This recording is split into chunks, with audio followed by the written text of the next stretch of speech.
तर नमस्कार विद्यार्थी मित्रांनो, NMK मराठीमध्ये सर्वांचं सहर्ष स्वागत आहे। आजची सर्वात मोठी अपडेट स्टाफ सिलेक्शन कमिशन मार्फत जेडी कॉन्स्टेबल पदाचे 39,481 पदासाठी भरती आलेली आहे। त्याची शैक्षणिक पात्रता आहे 10वी पास, वेतन आहे 21,700 ते 70,000 पर्यंत आणि त्याची आपण डिटेल माहिती या व्हिडिओमध्ये पाहणार आहोत। पदाचे नाव जेडी कॉन्स्टेबल, पद संख्या 39,481 आणि फोर्स नुसार आपण त्याचा तपशील आणि त्याचे पद संख्या पाहणार आहोत।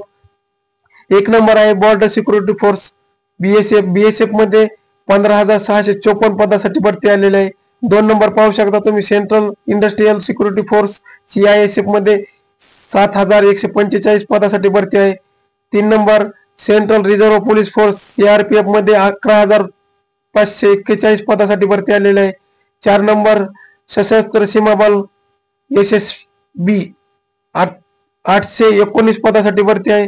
5 नंबर पाहू शकता Indo Tibetan border police ITBP 3,017 पदासाठी भरती आहे।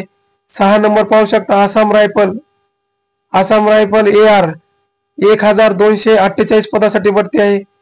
7 नंबर पाहू शकता सिक्युरिटी फोर्स म्हणजे SFF मध्ये 35 पदासाठी।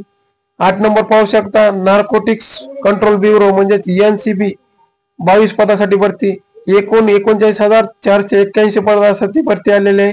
शैक्षणिक पात्रता 10वी उत्तीर्ण आहे। शारीरिक पात्रता तक्त्यामध्ये पाहू शकता पुरुष आणि महिलांसाठी। पुरुष मध्ये जनरल SC OBC तक्त्यामध्ये दिलेले आहे, पुढे पाहू शकता आणि ST पण। त्याबरोबरच महिलांसाठी पण जनरल SC OBC ST मध्ये तक्त्यामध्ये दिलेल्या शारीरिक पात्रता पाहू शकता तुम्ही। आता वयाची अट 1 जानेवारी 2025 रोजी 18 ते 23 वर्षे पाहिजे आणि SC ST साठी 5 वर्षाची सूट दिलेली आहे। त्याबरोबरच OBC साठी 3 वर्षाची सूट दिलेली आहे। नोकरीचे ठिकाण संपूर्ण भारत आहे।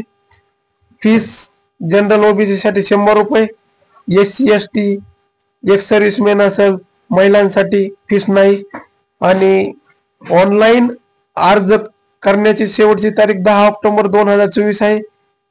परीक्षा जानेवारी-फेब्रुवारी मध्ये होईल आणि लिंक बायो मध्ये दिलेली आहे, तिथून तुम्ही अप्लाय करू शकता आणि अशाच माहितीसाठी चॅनलला सबस्क्राइब करा।